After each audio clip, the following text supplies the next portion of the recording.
U klubu knjižari Đardini 2 potpisan je ugovor o suradnji između Sajma knjige u Istri i Foruma slavenskih kultura.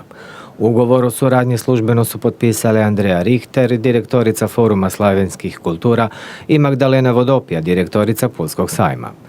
Tema ovogodišnjeg sajma knjige, koji će se održati od 5. do 15. prosinca, je grad, pod motom Gradovi u tijeku. Povodom 25 godina sajma organizatori su u suradnji sa Forumom slavenskih kultura odlučili kreirati i jedan novi program.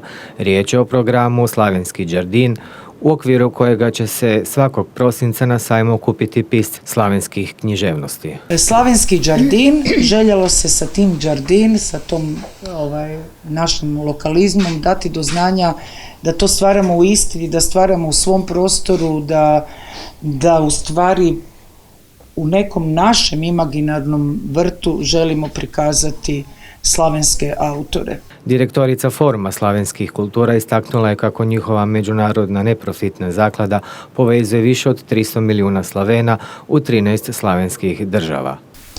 Zašto smo uopšte nastali?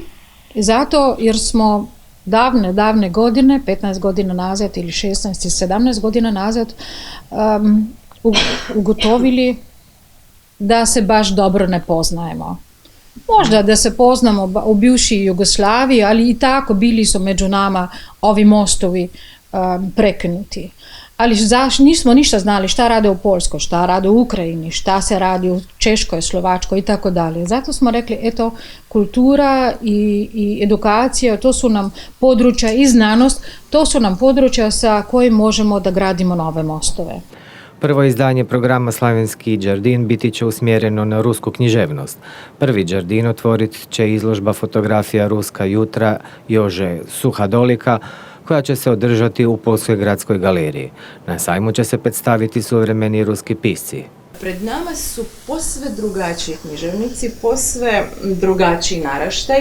Mislim da najstariji Evgenij Vodolaskin je negdje oko 50 godina.